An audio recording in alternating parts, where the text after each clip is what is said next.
Hi friends, it's Manish और Nifty की daily analysis में आप सबका स्वागत है। तो फ्रेंड्स, स्टार्ट करते हैं फटाफट से मंथली चार्ट से। मंथली चार्ट पे मैं हमेशा बोलता हूँ ट्रेंड बुलिश है, ब्रेकआउट हो चुका है। और अभी तक ये एक इनसाइड बार कैंडल बन रही है। इनसाइड बार कैंडल कुछ भी नहीं बताती फ्रेंड्स। और ये वीकली जो कैंडल दिखा रही है ये अभी अंडर गोइंग है, लेकिन इसने ऊपर से एक अच्छा खासा करेक्शन आज के दिन में दे दिया है। और इतना नीचे जाने की भी उम्मीद नहीं थी बाजार के, लेकिन फिर भी ये बाजार है। और जब तक अब ये नीचे के जो इंपॉर्टेंट लेवल्स हैं 300 प्लस 310 इसको होल्ड करता है तो ठीक है, अदरवाइज फिर ये 190 पे आके गैप फिल करेगा और फिर वो 110 के का जो ये जो फिबोनाची टारगेट है उसको भी जाके अचीव कर लेगा। ठीक है, लेकिन अभी देखते हैं कल क्या पॉसिबिलिटी है। हम लोग थोड़ा सा और छोटे टाइम फ्रेम में चलते हैं। अब डेली चार्ट पे चलते हैं। देखिए, डेली चार्ट पे एक बड़ी बेयरिश कैंडल बनी है, लेकिन इसने प्रीवियस जो रेंज है जो कि 370 380 के आसपास थी उसको ब्रेक नहीं किया है। उसके नीचे भी जाती है तो फिर 310 के आसपास एक इंपॉर्टेंट सपोर्ट दिखाई दे रहा है यहाँ पे। ठीक है, देखते हैं कि बाजार अब कल किस तरीके से कारोबार करते हैं। और ये एक कंटिन्यूस फॉल आया, वो ड्यू टू हो सकता है कि वीकली एक्सपायरी की वजह से आया हो, या अगर वो इसके नीचे चलता है 370 के नीचे तो फिर ये 300 के आसपास का ही सपोर्ट दिखा रहा है। ओवरली चार्ट पे भी तो हो सकता है बीच में 340-45 के आसपास भी सपोर्ट ले। लेकिन अभी तक ट्रेंड जो है फ्रेंड्स वो बियरिश ही है। और जब तक अब ये 570 के ऊपर नहीं निकल जाता, टिक नहीं जाता, तब तक ये सेल ऑन राइज ट्रेंड में ही चल रहा है। आप देखिए ट्रेंड लाइन भी एडजस्ट हो गई है, क्योंकि इसने ब्रेकआउट दिया था राइजिंग ट्रेंड लाइन के ऊपर, लेकिन दोबारा से उसी जोन के अंदर वापस आ गया, इसलिए ट्रेंड लाइन को एडजस्ट करना पड़ा। ठीक है, तो अभी थोड़ा सा बुलिशनेस कम होती नजर आ रही है, लेकिन लेवल्स क्या बता रहे हैं हमारे को, और लेवल से पहले आज किस तरीके से हमें कारोबार करना चाहिए था हम उसको भी देख लेते हैं। सबसे पहले देखिए फ्रेंड्स, मैंने अपडेट दे ही दिया था कि हमारा जो स्विंग ट्रेड है वो एक्टिव है। और स्विंग ट्रेड हमने कहाँ पे क्लोज किया, टेलीग्राम में अपडेट दिया था कि 570 पे स्विंग ट्रेड क्लोज कर दिया था। फिर उसके बाद जाके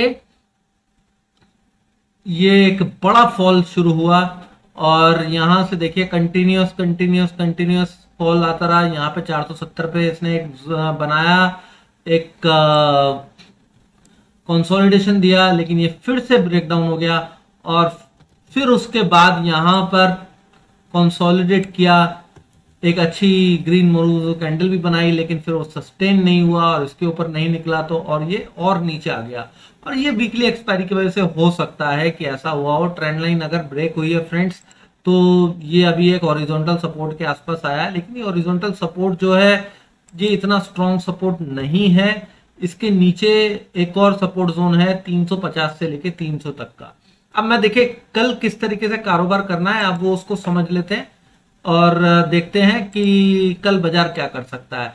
देखिए, गिफ्ट निफ्टी 80 पॉइंट नीचे दिखा रहा है। सबसे पहले हम लोग 80 पॉइंट नीचे का एनालिसिस करेंगे। 380 के आसपास की क्लोजिंग है, 300 आ गया तो क्या होगा।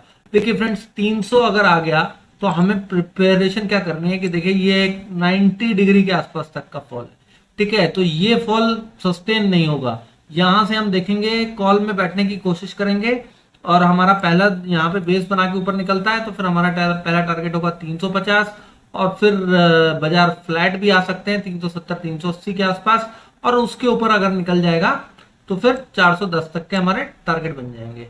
ठीक है, तो पहला तो ये कि 350 से 370 अगर होल्ड करता है तो फिर ये 410 तक का टारगेट बनता है। दूसरा टारगेट 440 बनता है।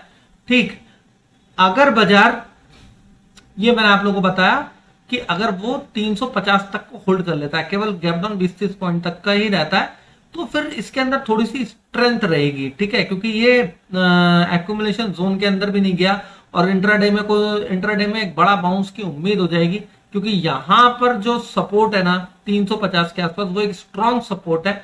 और आप देख सकते हैं फ्रेंड्स, इसने ये पूरा का पूरा जो सपोर्ट जोन है ना इसको कई बार रिस्पेक्ट किया है, इसको ब्रेक डाउन देने की भी कोशिश करी, लेकिन वो फेल हो गया, बड़ी बड़ी कैंडल से ऊपर गया। अब ये जोन में वापस आया है। ठीक है, और ये होता है बाय डिप्स मार्केट में, हमेशा डिप्स बाय करने पड़ते हैं आपको। हाई राइज मार्केट नहीं है ये, मतलब ब्रेकआउट पे बाय करने वाली मार्केट नहीं है, ये बाय डिप्स मार्केट है। तो डिप्स तो मिलेंगे आपको, ये डिप इतना अच्छा खासा मिला है, और अगर ये डिप आपको और भी ज्यादा गहरा मिलता है तो यहां तक आप एक्यूमुलेट कीजिए, ठीक है। तो मैंने इसलिए लिखा कि 350 से 370 के आसपास अगर ये सपोर्ट ले ले, बना ले और उससे ऊपर निकले तो फिर 410 440 टारगेट हो जाएगा, ठीक है। और 450 के ऊपर निकल जाए तो फिर से ये 510 जाएगा। ये ऊपर के क्लियर हो गया। अब ये गैप अप भी दे दे उसकी जगह 410 के आसपास गैप अप दे दे, तो थोड़ा सा ध्यान रखिएगा 440 के ऊपर आने दीजिए, क्योंकि ये यहाँ पे इसने रेजिस्टेंस फेस किया है, ठीक है, बेस बनाया है यहाँ पे। तो 440 के ऊपर निकलने दीजिए इसको, 440 या 450 के ऊपर टिक जाए। जैसे ही 450 के ऊपर टिकेगा 510 के लिए आप कॉल में बैठ जाइएगा, ठीक है। तो ये जो बेस बना है ना, यहां जिन्होंने शॉर्ट किया वो लोग सौदे कवर करने के लिए भागेंगे, हम लोग 510 तक अपना प्रॉफिट बुक करके निकल जाएंगे, नंबर 1, ठीक है। नंबर 2, यहां पर पैनिक सेलिंग करके लोग निकल जाएंगे, यहां पर 300 तक खुलता है तो फिर हम कॉल में बैठ जाएंगे और फिर ये यहां तक जरूर आएगा 410 420 तक, ठीक है। दूसरा ये। तीसरा, बाजार गैप अप खुल के 440 450 के ऊपर टिकता है, वो भी क्लियर हो गया। अब ये अगर फ्लैट खुल जाए 410 से लेके 350 के बीच में, ठीक है, इसी बीच में वो जिगजैग करे, तो कैसे करना है देखिए। अगर फ्लैट खुल के नीचे आता है और वो चाहे वो नीचे चला जाए 340-50 के नीचे, लेकिन उसके बाद वो सपोर्ट बना लेता है 350 के ऊपर टिक जाता है, आपको देखा बेस बना लिया उसके ऊपर निकल गया, ठीक, तो फिर ये 410 तक जरूर जाएगा फ्रेंड्स, ठीक है। और फिर उसके बाद 440 भी जाएगा, ठीक है। लेकिन अगर वो फ्लैट खुल के डायरेक्ट ऊपर चला जाता है, ठीक है, तो आपको ये 440 के जोन का ध्यान रखना पड़ेगा। 440 से 420 तक का जोन जब तक क्लियर नहीं होता लॉन्ग नहीं करेंगे। 410 के नीचे हम लोग शॉर्ट करेंगे और हमारा पहला टारगेट हो जाएगा 350। 350 के नीचे 300 तक का टारगेट आ जाएगा, ठीक है। तो अब आपको समझ में आ गया कि फ्लैट खुल के अगर ऊपर जाता है तो ये जोन का हमारे को ध्यान रखना है, राइट। अगर ये फ्लैट खुल के नीचे जाता है तो हमें इस जोन का ध्यान रखना है, राइट। अगर गैप डाउन देता है तो हमें इस जोन का ध्यान रखना है, गैप अप देता है तो हमें इस जोन का ध्यान रखना है। इस जोन पे हमारे को बाइंग करनी है, इस जोन पे हमारे को सेलिंग करनी है, ऊपर का छोटा सा स्टॉप लॉस लगा के। ये जोन क्लियर होगा, बाय करेंगे। अब ये जोन जो है 300 का भी, ये भी टूट गया, 290 के नीचे निकल गया, तो फिर फ्रेंड्स हम शॉर्ट करेंगे। हमारा पहला टारगेट होगा 19,250, दूसरा टारगेट होगा 19,190 और तीसरा टारगेट होगा 19,100, क्योंकि यहाँ पे बहुत स्ट्रॉन्ग जो लॉन्ग कवरिंग है ना वो आएगी, पैनिक आएगा और वो बाजार को 19,100 तक ले आएगा, हो सकता है 19,050 तक भी ले आए।